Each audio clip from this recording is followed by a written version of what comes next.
DG Stéphane Balamwange Congo ya Lumumba Congo Tafachi Beton Tangwe koki yo Tangwango yango yo ekoki Tolanda kango Papa Stéphane Balamwange oh yeah. Messieurs, dames, bonjour et surtout bienvenue dans votre émission Tango Koki que vous appréciez beaucoup. Je suis Stéphane Balamwange Moujila Kasanga Kamouenan Sapou. Je suis le notable, les Congolais de père et de mère. Je suis toujours là pour vous informer, amener la bonne information. Ok? Vous avez compris qu'il s'agit d'un nouveau décor, c'est-à-dire je ne suis plus à Lubumbashi, là je suis à Kinshasa et précisément chez moi, dans un plateau de la maison. Où est-ce un plateau Andako? Dans un Andako, on a plateau Andako. On a vendu quand même na salle à manger, on a tourné dans l'émission. Tout sur la Makambo Congo. Congo, tout le belango bisikanyos. Bando qui bazou sala likopa la bango na bandako. Ba officier généraux et belé bazou sala likopa la bango na bandako. Ça brûle au camp Bumba. Le camp Bumba, nous sommes à Limité. Non, qu'est-ce que je dis? Nous sommes à Lemba. Hein? Le camp Bumba, c'est à Lemba. Ça brûle au camp Bumba. Bakangi banani kuna. Bazo longola banani na bandako. Bakangi banani na bandako kuna. Le mercenaire au camp Bumba. Ou qu'est-ce qui se passe? J'en parle. Ba FRDC belé na ba site minier na Lubumbashi, na Kolwezi, chers compatriotes. Pacifiquement Sonzo, chers compatriotes. Pacifiquement Sonzo.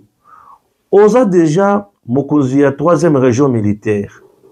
Mais comment expliquer ba soda na yo batikala kakana Lubumbashi na ba site minier. Chiwewe ba soda na ba site minier kuna. Frank Tumba atina ba FRDC na ba site minier. Et des miap na nouveau Lubumbashi ils ont fonctionné ma casse.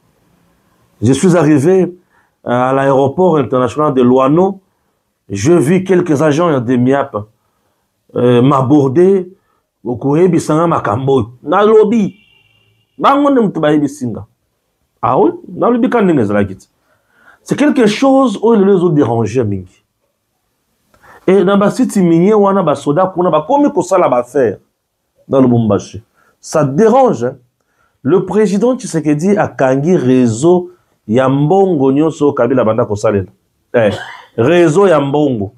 Donc Kabila ndenga zana il faut asambela kaka po liwana ye komi kaka pembeni. Po oyo na komi komona et komi loko mosusu. Liwana ye komi pembeni. Imaginez qu'aujourd'hui nous venons de récupérer plus de 600 titres miniers. Donc réseau mafia sur Kabila bloqué. Ah tu sais que dit Lombe. Bande konanga balandi gouvernement est bimi. Le remaniement gouvernement soumis à 2. Batobele Babeninga. Donc Stéphane, mais qu'est-ce qui se passe? Comment tu trouves? Bon, on a fait l'analyse sur gouvernement sorti à soumis à 2. Ah. Ce qui a fait l'analyse à sorti à soumis à 2 temps sur Yokoya Kosilik. Ce qui a fait l'analyse, président de la Linga Kakota na Bozindo, ou Yakosilik. Il y a un boy na Osilik. Mais na Rolobaka a mouké. Hein? Na Rolobaka a mouké. Et je vous ai dit que M23 sur la liste, il y a des terroristes. M23 va au kataye makolola maboko. Ah, Nanga. Nanga balakisiye kazati na te amuke. Je vais lire quelques informations dans Zanango. Yambo nakota na Bozindo. Lubumbashi on m'appelle le phénomène Balamwange. Hey! Comme on a vu dans les salines d'autres malines. Nous autres, kaka. Ah, papa, na sepelaki na makasi. Nakota ina ya ibisinga Stéphane Balamwange Moujila Kasanga. Na lebi, oui, toujours. A ibisinga leki na ngai. Akabela ki nga $100. Eh! Ya $100. Ya ba $10, 10 billets. A ibisinga mela kwiti ya walangwa na lebi. Eh! Na mela kwiti na mboka katumbi oyo. Baki na uchela nga bichela mwanzabana batikala. Na zimbongo wana botulo nga sombeli ni makayabo kulutu na ngai awe ayibisinga peti na lingaka leko mbenga ka Moujila Kasanga osala ka nzoto yeye $100 tokutala kile wapi na sincère Et na bisika batia kingai na vanda ki na 8e niveau. Et remoko natali na sera mi tuni nzambe na komi bamba kaka na sawa na pasuka. Mais Nathalie c'est na moni Patricia Tshiko ne bité jamais. Ma fille va me manquer. Bon, je suis là pour vous, messieurs, dames. Nous allons lire. Reconduite à la tête du gouvernement, Judith Soumino exprime sa gratitude au président Félix Tshisekedi. La première ministre voit dans cette reconduction une source de motivation face aux défis.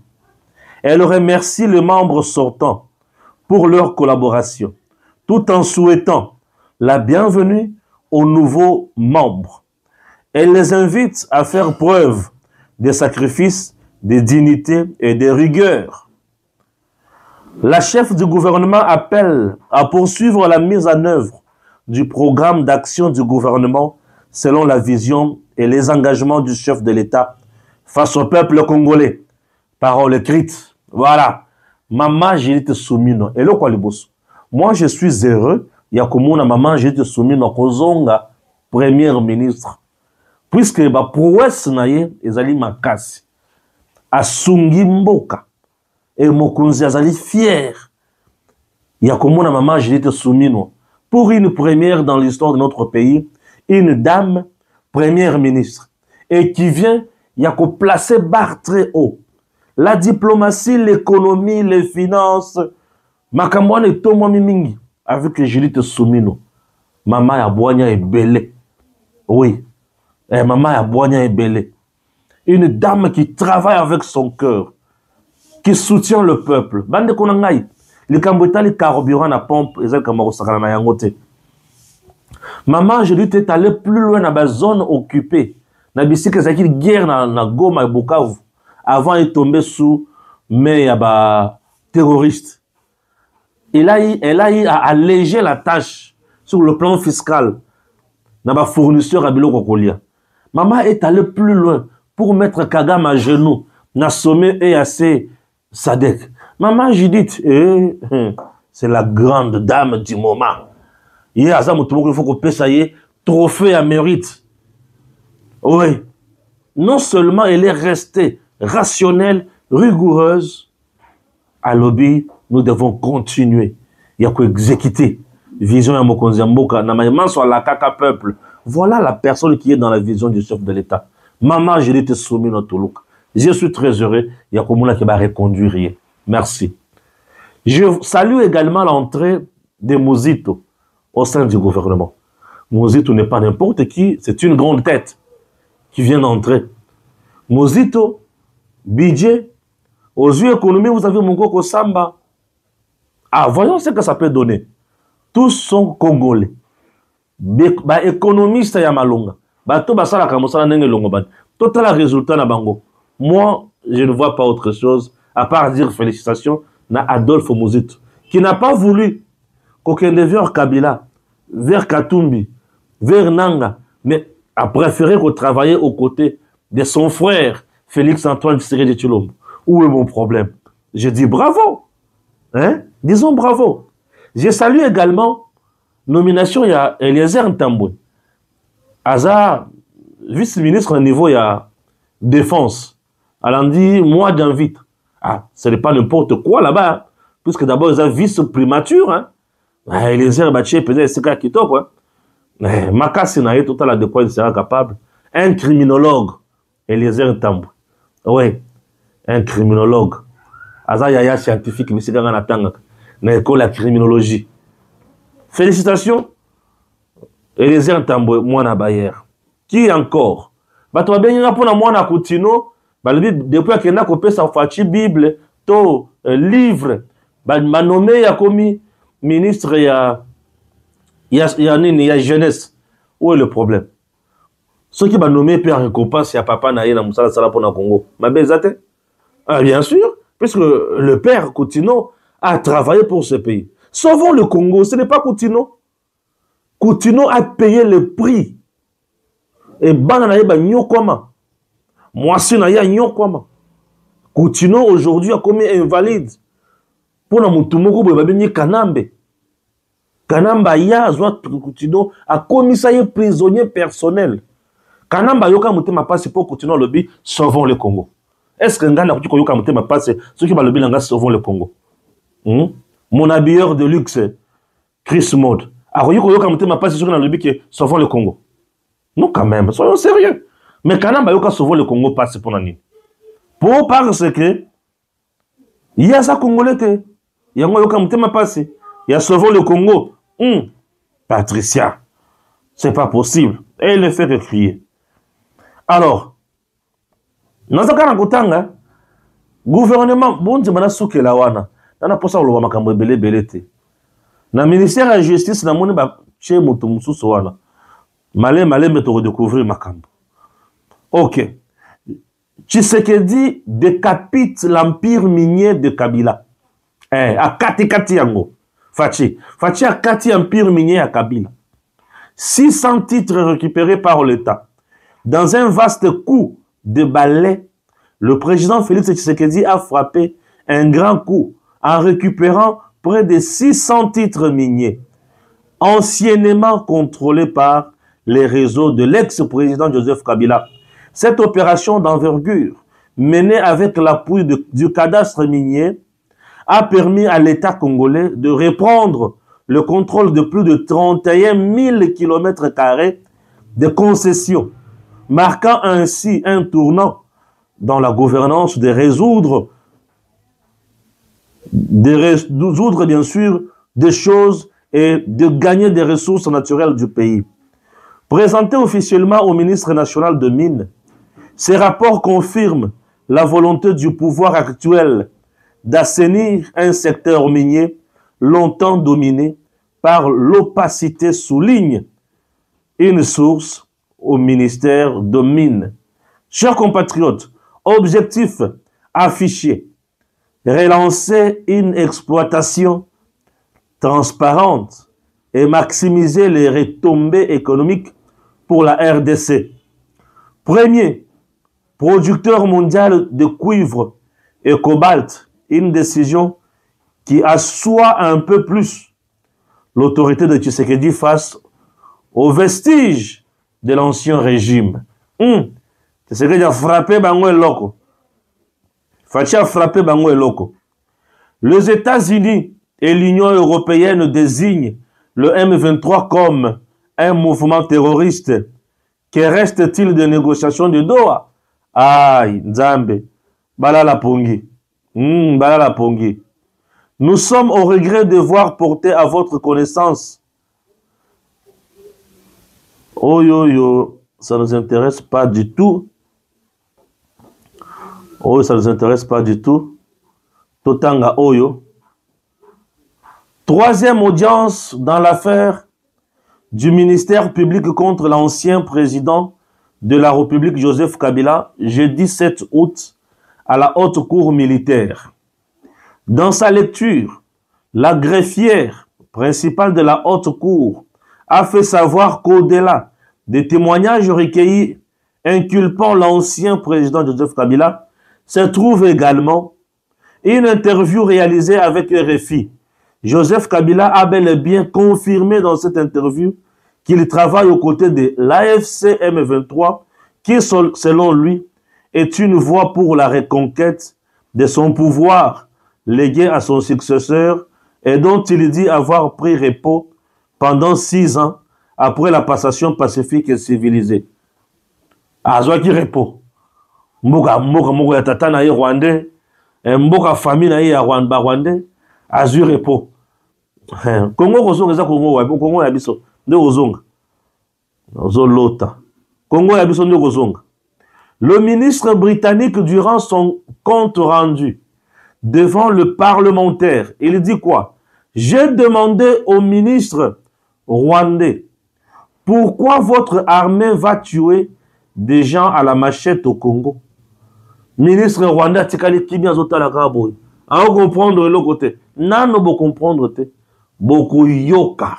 Bino boko yoka. Nous sommes là. Bino boko yoka. Bokanisa ki Congo elo kwa kusakana nango. Bokanisa ki Congo elo kwa kusakana nango boko yoka. Joseph Kabila est un délinquant. Si il est établi à partir des éléments vidéo et audio qu'il est coupable, nous souhaitons sa condamnation. Maître Richard Bondo, l'un des avocats de la République. Maître Richard Bondo, l'un des avocats de la République. Tozotanga kaka, tozotanga. Natangi l'expliquer. Mais nana limboli makamusu na tozotanga wate. Boza na kimi. Nana biloko moto. Natanga ce soir. Dans le cadre du procès de Joseph Kabila, les avocats de la République affirment que la signature de l'ancien président, noté HK, correspond aux initiales Hippolyte Kanambe et promettent de retracer l'historique de son nom pour éclaircir ses origines. Par ailleurs, l'auditeur général a présenté une interview d'Ngoïmou Kena dans laquelle ce dernier aurait révélé avoir été chargé de fabriquer les origines congolaises pour Joseph Kabila. Les audiences qui continuent d'alimenter le débat sur ces allégations se prolongeront jusqu'au 21 août. Joseph Kabila, un Tutsi rwandais qui s'est faufilé en RDC, abimi congolais, et congolais wapi, Katangé. Na uti na Katanga na lokinda kwa bino ba Kabila muni yangote. Ozaki kote nini? Wana chance pendant ça l'émission ndako. Na fungulela bordure moko. Le sénateur américain James Risk a introduit l'amendement 36-26 visant à évaluer la possibilité de désigner le M23 comme organisation terroriste. M23 est déjà désigné comme organisation terroriste. M23 est déjà désigné comme organisation terroriste. Basi ba baby mabe. Ndenge bazawana. Basi déjà maël. Chers compatriotes, les gens doivent comprendre. Dossier Kabila, Makambouessi baby déjà à niveau à court. Ah oui. C'est aujourd'hui où Makambouessi na doa. Mais yoka sikoyo. Ok? Le Congrès des États-Unis, par la résolution numéro 2299, introduite par le sénateur de l'État de l'IDAO, James Risch, choisissent la date de la veille de la reprise de pourparlers de Doha entre la République démocratique du Congo et le M23 pour disqualifier définitivement non seulement cette entreprise criminelle et génocidaire, en la considérant désormais comme un mouvement terroriste. Balali. Ça, c'est par exemple, il faut que nous na Boutou, courant et katana qui na Lubumbashi, nous avons aussi la mission à Kinshasa. T'as le niveau. Nous avons dit mission na Boutou, dans Lubumbashi, mais nous avons ici on a mouillé à Kinshasa. Ah, Seigneur. Ça, c'est pour vous montrer que Congo, notre pays, Makambozo Kendeliboso. Le M23 a tué au moins 319 personnes. On parle de 48 femmes et enfants. Il a tué où? Dans le nord et sud du Kivu. Mais il a tué qui? Les Swahiliphones. Il a tué qui? Les Swahiliphones. Les 319 tués. Babomi Bango na nord Kivu na sud Kivu. Dans le nord Kivu et le sud Kivu, nous avons les Swahiliphones, puisque tous deux parlent Swahili. Les deux grandes provinces, la Bazo, le Swahili. Ce sont les Swahiliphones. Ambongo, Chole, basali communiquer. Mais Moutumoko, bon, soit disant qu'il y a qui, Mouswahili, bazo bétaillé, na image, oh, ya bango moko ba créaké na Moutou, ba telemi ba lobby, les Swahiliphones sont marginalisés. Si qu'on a tout nibino. On vient de tuer une affaire de 319 personnes. Baswahiliphones. Ambongo est resté bouche bée. Nanga, non, Ambongo, Bissimwa Nanga, Kabila. Mais non, Baswahiliphones. Mais alors, les 319 tués là, sont qui? Kassayen? Ils sont qui? Les Batétés là? Les Bakongo? Ou les Bandundu? Les Swahiliphones. Ouais. Bission à Swahiliphone tue les Swahiliphones. Ah. Kabila qui se dit qu'il est Swahiliphone, il tue les Swahiliphones. Ah. Ah, et qui est bien, et qui est bien. Et qui est bien. Et qui est bien. Ah, en tout cas, et qui est bien. Ambongo est resté sans mots. Pas de communiqué pondu. Cholé, aucune réaction. Et là, c'est l'homme blanc qui réagit et qui dit non, trop, c'est trop. Avec ça, ces groupes doivent être considérés des terroristes. Un mouvement terroriste. Désormais, basé sur la rebelle, bazo considéré comme un terroriste. Baboyi basé sur la rebelle pour la rebelle. Une rébellion, ils ont dit bana ya mboka, batelemeli, gestion ya mboka na bango, bamoni bakobabimi ba rebelle. Ok? Mais ici, il ne s'agit pas de rebelles. Ici, il s'agit de terroristes. Des terroristes. Des terroristes. Baouti et pas ebele, basangani, baye pour déstabiliser le Congo, bakati pe eteni ya Congo. Basangani, babandi kolia mbongo bisika wana, bazo boba, bazo violer, bazo rançonner, bazo recruter bateau de force. Vous sentez que c'est biloko qui jamais copé c'est la ngonzela. Avec ça, nous disons jamais et non, non et non. Et comme nous disons non, chers compatriotes, nous venons une fois de plus auprès de vous pour vous dire que le Congo est un beau cannabis. Kabila assis à Kangami déjà. Bako tracé malamu. Si bako Kangami, bako mbisa, c'est quoi vraie identité naïe. Un criminel qui quitte le Rwanda, non seulement il vient pour piller le Congo, après avoir été imposé par la communauté internationale, mais il cherche à saper même notre identité. Il sape même notre identité. Alors comme il a sapé notre identité, on ne peut pas accepter, on ne peut pas le laisser comme ça. Alors nous devons qu'on la qu'il est mal parti. Voilà. Nakota na Bozindo, il y a ce qui se passe au camp Bumba. Nous sommes à Lemba. Au camp Bumba, Masolo Mikolo ya Bakan et Tomboki. Bakan, Masolo et Tomboki. Je suis quand même heureux. Il y a Kolobaki na bandaki ko dénoncer makambo ya Bakan oyo. Na kan seta nazo zela. Na kan badiadingi nazo zela. Mais dis-moi quand Bumba abandi contrôle. Quand les abisika ou ba soldats il faut ba vendre. Ba tongeli bango bandako ba villa na bango et consort. Ba soda ba sina bango bana na bango. Ils se connaissent quand même, il y a respect. Ba yebi awa ezali et pas général Balamwange, awa ezali pas lieutenant tel, awa ezali pas major tel, awa ezali pas colonel tel, awa ezali pas capitaine tel, awa ezali pas sergent tel. Et il y a le respect. Mais lorsque les éléments incontrôlés, ne faisant pas partie du corps, se retrouvent au camp, ça devient compliqué. Là, on ne sait plus comment les contrôler. Quand ils ont un corps étranger, en réalité, comment expliquer aux civils qui ne foutent dans le camp qui occasionne ma campagne sur les accords soldats quoi? Bino ba soda boza ba tumoko compliqué. Boza na camp. Bisika ba soda il faut bazala. Yo ozu kanda ko ya l'état ba pesi o vanda na camp. Yo ki ozu ba civil. Oyo kotisa bango na camp ba bandi ko futela. Civil akoli na quartier, akoli na camp. Bande ko ba paya na ye ba yaka na camp et consort. Au finish ba mercenaires ba koti na camp. Lorsqu'il y a de mercenaires na camp, ça devient compliqué. Petit à petit, ils vont créer un réseau.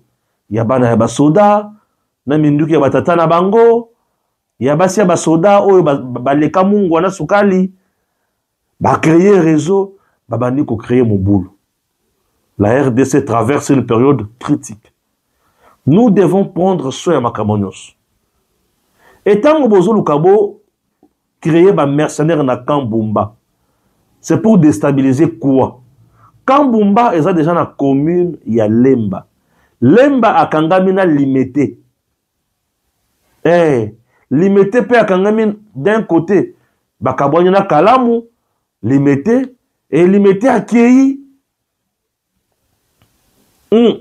kuna bino na comprendre yango quand c'est à niveau ya aéroport infiltré mercenaire boye siko na quand c'est à botiki quand c'est nous sommes na boulevard Lumumba bokiti bokomi na nini échangeur bokelemba kambumba mbala moko infiltré bolongo ka bumba boke mbala moko na ngomba donc bokaboli ki sasa na 3 parties bokaboli peut-être ki sasa na 3 parties pour boye bakoma ko asphyxier yango.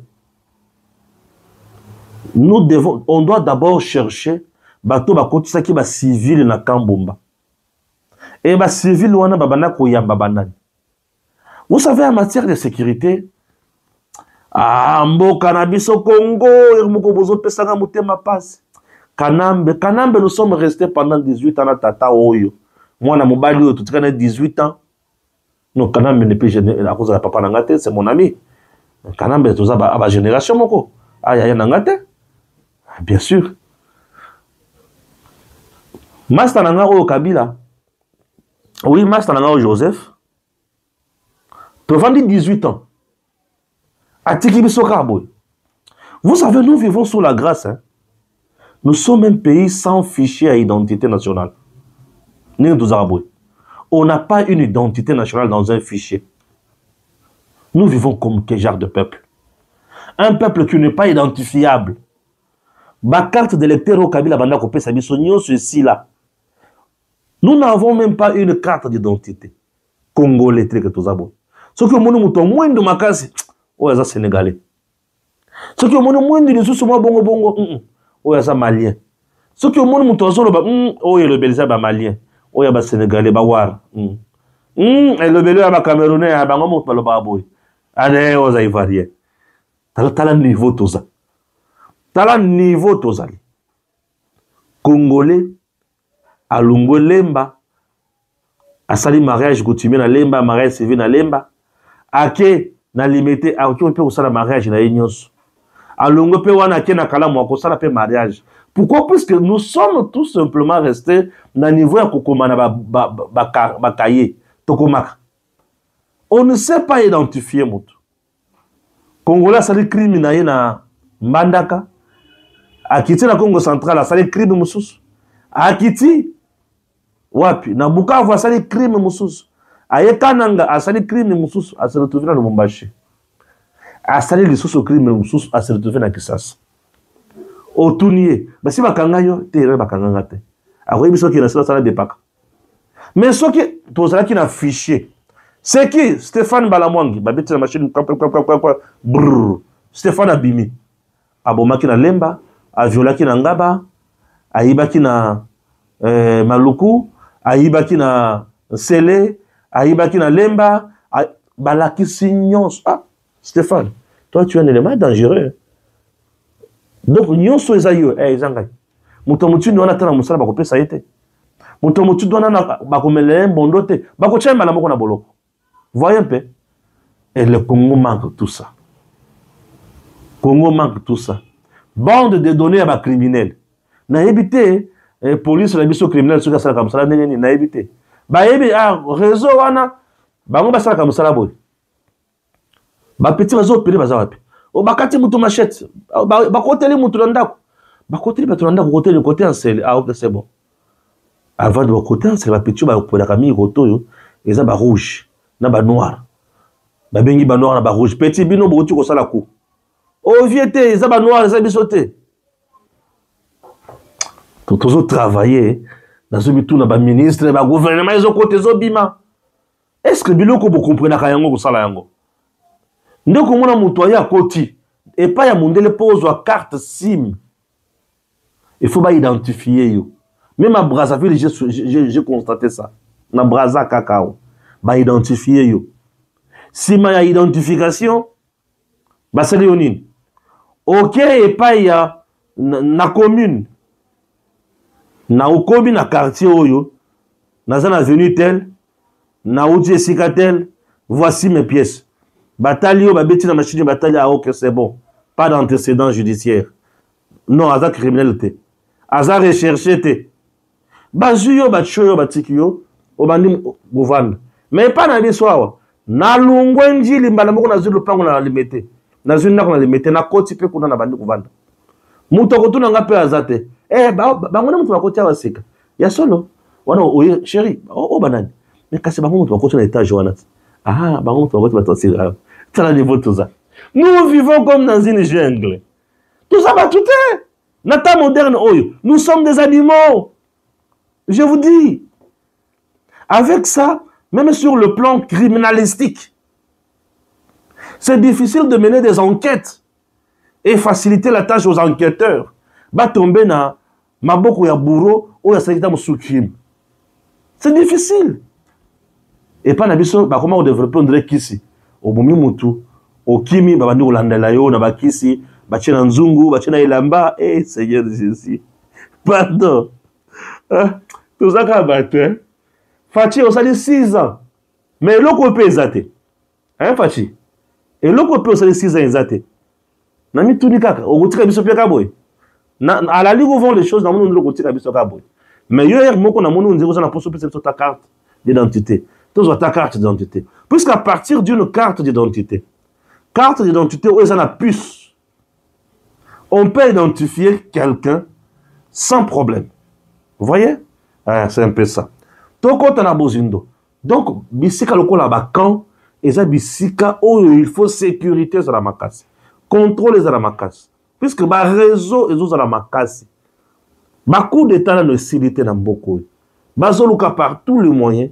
Ba boma mokonza mboka ba déstabiliser Fachi. Faisons de notre mieux pour na ko tia mungu na mal à l'aise. Oka contrer mungu na kolonga biso. Ça c'est un point. Le deuxième point. Le titre au ba botoli la Kabila. Kabila étant criminel. On ne peut pas laisser Kabila avec le moyen où il peut s'aller misolo pour continuer à financer la rébellion dans le terrorisme. C'est quelqu'un qu'il faut asphyxier sur tout le plan. Et tu sais que tu à ce niveau-là, Bakou est fatal. Oui, il faut administrer Kabila Bakou moko ya kosaganate. Il y a ça il faut déstabiliser la façon nyos. Et pour déstabiliser ça donne la force. Pour ceux qui vous tiki Kabila kakaboye, tout ça l'erreur. Hein? Voilà. Na Lubumbashi bisika na uti. N'a eu information selon laquelle ba généraux et belé bazana Kinshasa biso toza na posa ya ba soda na front bango bazoza ba soda bazokende kotia na mine bisika ba chinois bazali. Donc les Chinois préfèrent sécuriser leurs sites miniers avec les militaires et FARDC. Ça, c'est au-delà de l'imagination. Et bazo sala ba kopora na ba généraux. Pacifique Masuzu, on m'a appris que yo pe otika ba soda na okuna na Lubumbashi, et bela ba soda na yo banaza na bango, ba kota mingi na minéré. Banda otika bango. Chiwewe aussi.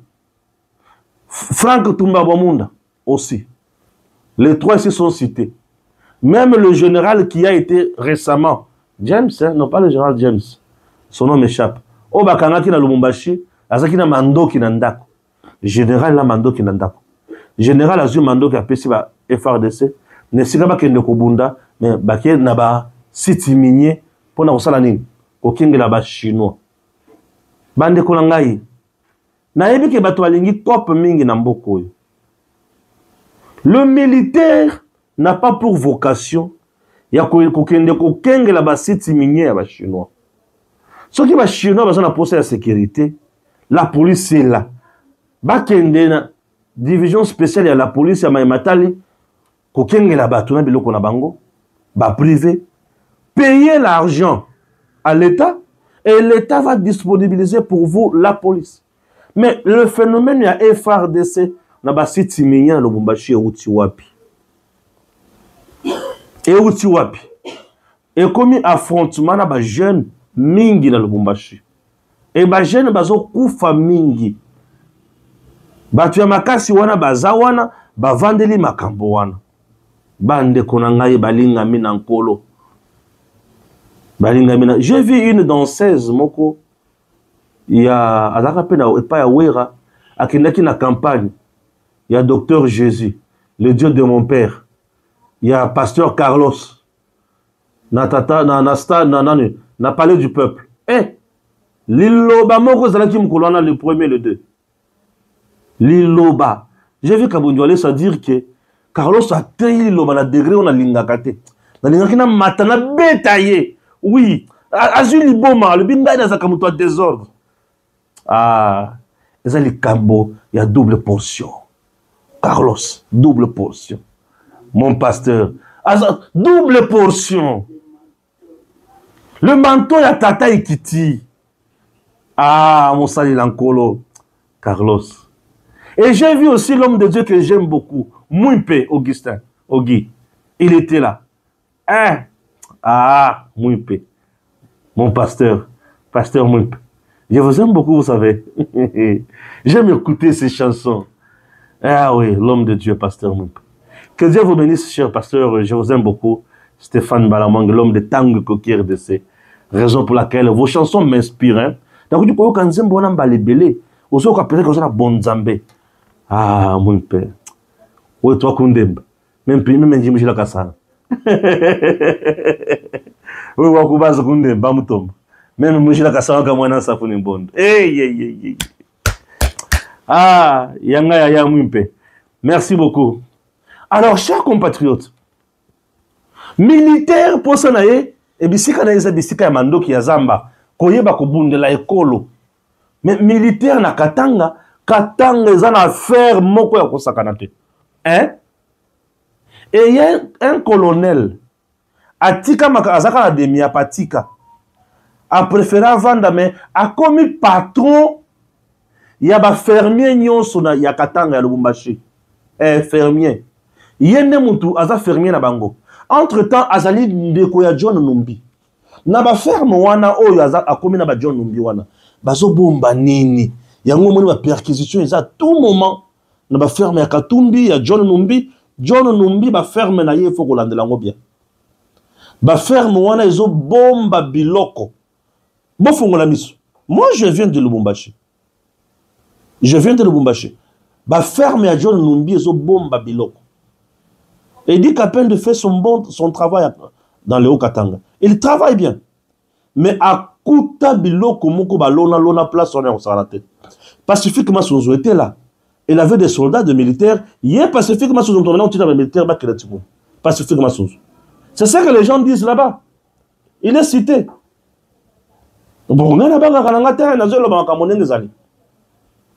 Je vous ai toujours parlé de pacifiquement sous un bien, non? Mais bon, et c'est le Koutato, et solo. Mon lieutenant général pacifiquement sous. Et c'est le Koutato, et solo. Vous comprenez? Ba konsiba la makambo ya Okatanga malam. Ba province na biso tango bozo tika yango, ba contrôle tout l'efficacité ya ba soldats ba haut gradé ba ba province. Bozo bebisa. Il faut contrôler ba militaire ba ba province. Et surtout ba province ça ba minerai. Ba militaire on a mis boîte kaka na minerai. Un soldat qui devient un affairiste. Et c'est quoi la suite? C'est fini, il devient facile à corrompre. Mbongo minéré, bindot, ou la mouki na tongo mpiaker, 2 heures après, ma benyo mou pao. Hein? Ma benyo pesa mou pao. Chers compatriotes, ce sont des choses que nous dénonçons. En dénonçant ces choses, tous en a posé à Kobo Mamotote, mais ma canisse, c'est à Kobongisa, Tobongisa. C'est ce qui est important pour moi, Tobongisa. Pour ce que tu bongis, tu salamabe, tu bongisa. Tu bongisa makambo kende liboso. Bien sûr. Pour lui, c'est un moqué. Na mela moi mayo.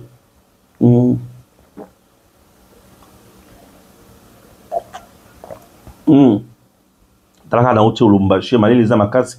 Na Kinshasa zo Kinshasa zo mulunge. Na supporter Kinshasa na binote. Kinshasa na binote za mulunge makasi. Moi je viens de Lubumbashi. Alors, chers compatriotes, tout bon qui ça, pour ça, tout ça, bon, c'était tout ça, ma belle. Hein? Voilà. ndeko moko ayebisi ngai ndeko Stéphane est-ce que ozoyeba makambo ndenge ezolekana na mokili oyo lelo natoli nini lisusu alobi Tshisekedi asilisi M23 mayele Tshisekedi asilisi M23 mayele atanga mpe nayebi asilisi M23 mayele basololi na Kagame ok Kagame a signé bakor ok mundela aza mosika mundela alobi ok lokola Kagame a signé bakor lokola ba rapport nyonso elakisi ke Kagame nde aza likolo ya M23 nde AFC to bloqué soki to bloqué Kagame M23 AFC ekufi oyo nyonso basala minene wana esili na bango kala mingi te soki bakebi te autant ndenga akitaka na Libye ndenga akitaka lisusu na Côte d'Ivoire akokitela bango lisusu kuna na Nord Kivu na Sud Kivu Tshisekedi aza deja molongi aza mobimba Fachi aza molongi aza mobimba nakoloba mingi te lelo nazala na fatigue muke ya avion na lobi mwa ndambo bosepelanga na koya suna pokwa na loba lisusu ok voilà bo ba avion tozosala na mboka na biso eza ba avion compliqué imaginez que tozoya un avion tokomi likolo avion ebungi nga na kiti na bandi kotindika ngo bozomona niveau ya avion avion ekangami likolo nga na kiti na bandi kotindika ngo naza fatigué bakasi alors je vous reviens dans un bref délai la émission mosusu pour tout sur la Gamamba Congo une façon pour nous de rire quand même ensemble non voilà nous étions à Lubumbashi le service national a fait son travail à Lubumbashi oui à Lubumbashi le service national a fait un grand travail le premier jour le lieutenant général Jean-Pierre Kassongo Kabwik ensemble avec le service national accompagné de bâtisseurs Tokitaki na Inilu une université qui existe il y a de cela 70 ans. Inilu la meilleure. Mokonzi amemaki 1000 bancs. 1000. 5 places assises. Une façon de servir plus de 5000 étudiants. Le lieutenant général Jean-Pierre Kassongo Kabwik. Lubumbashi Ningani. Nanya lobeli angote. Na lobi non. Dans ce pays, Jean-Pierre Kassongo Kabwik ali ya solo mampinga oyo ali kotonga Jean-Pierre Kassongo Kabwik esili esukeli wana te deuxième descente ISP Lubumbashi et Lombe Mobali Akiti mon général Batoua, général Aye. À la kaka bango depuis 2024, na mois d'octobre. Ayebisi bango ke na kosunga bim. Bokozwa baba ya service national. Memeli bango 500 bancs. 500. 5 places assises. Donc une affaire à 2500 personnes. Bakotanga kitoko. Makambo kolamuka 4 heures. Pona kokende. Kokanga place na université Abu Pia. Imaginez que Lubumbashi ezalaka zone moko hostile. Bazo zobana na biso. Tu sais que dazo kende ko boma bango. Mon général a expliqué plusieurs fois. Non, quand Yamakase c'est ça mouroir te. Ah oui. Alors aujourd'hui bah tu vas comprendre. 500 bancs. Le numéro 1, il y a USP Lubumbashi à lobby mon général merci. Ola kakape osali. Matondo mingi yaya. Mais ce n'est pas tout. Avant que tu vas descendre, tu seras qui peut descendre, nous sommes dans atelier, il y a service national. Dans le Lubumbashi, atelier. Mais si tu as fabriqué Baba Wana. Baba est dans Zambie, fabriqué à Lubumbashi, dans atelier à service national. Tala, na mona batuba linga ko travailler. Lieutenant général Jean-Pierre Kassongo Kabwik, Elombe, Makani Sezaka Kebele pona kotonga, Kosunga. Et tout ça, il exécute l'instruction du commandant suprême, Félix Antoine Tshisekedi Tshilombo. Mokonzi FARDC, puis Mokonzi service national. Campagne Zamoko, pas une école ou université sans banc. Simako Kabula Baba na Kinshasa, Lubumbashi Ningani, avec le service national, lieutenant général Jean-Pierre Kasson Kabwik, et Lombe, ce qui a quitté, il faut travailler bâtisseur en disant balati, propre, propre. Et Asuka Kipe Wanate, na mona bakonzi, mais oyo mokonzi oyo aza na niveau mosusu. Tata akie kovanda na cercle moko kitoko avant de na bâtisseur kolia na komela na kobine nga nazangaki biloko kolia lokoso esili ngai nazangi biloko kolia mibali bazolia bazobine. Donc un couloir d'hier valorisé, transformé na machine ya kanya makasese a commis le lomuto azo tonga école service national Jean-Pierre Kasongo Kabwik oyo elombe tala nazo benga ele guide Moulaki Sinzela. Il m'inspire beaucoup.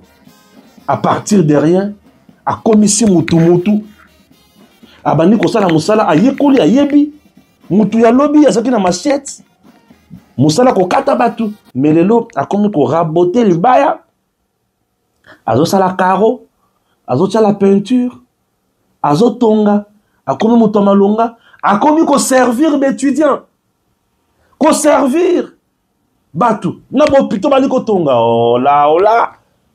Dans ce pays nous avons besoin des hommes et Kasongo Kabwik c'est le meilleur. Mon lieutenant général. Je dis bien c'est le meilleur. Et aux côtés du président Tshisekedi, s'il a des collaborateurs vrais, Kasongo Kabwik est plus que vrai. Un homme intègre, vrai, sincère. Oh, Koyoka ina makambo coup d'état te. Kasongo Kabwik Koyoka ina makambo coup d'état te. Ovanda kimia soki abandi koloba, ozo yekola. Ozo mituna me asala université nino juste. Atanga, un officier atanga. Akenda ba Soudan, azonga à gauche, à droite, atanga penza. Trop calme, généreux. Un cœur pour servir. Kasongo Kabwik. Non. On adore Dieu. Mais cet homme a un côté aussi évangélique. Azo sale la Nzambe. Ah Seigneur. Azo kabola la Bible. Azo sale la Nzambe. Moussa il encole. Kasongo Kabwik. Je comprends. Pour la Nzambe azo batela. Pour Azana Nzambe azo yibate azo sale la pemboka. Nzamba kopambola tende nini. Nzamba batela Kasongo Kabwik. Mon lieutenant général. 3 étoiles. Le bâtisseur Stéphane Balamonte. Que Dieu bénisse la RDC. Et à très bientôt. DG Stéphane Balamwange Congo ya Lumumba Congo Tafachi Beton Tangwe koki yo Tangwango yango yo ekoki Tolanda kango Papa Stéphane Balamwange Oh yeah yeah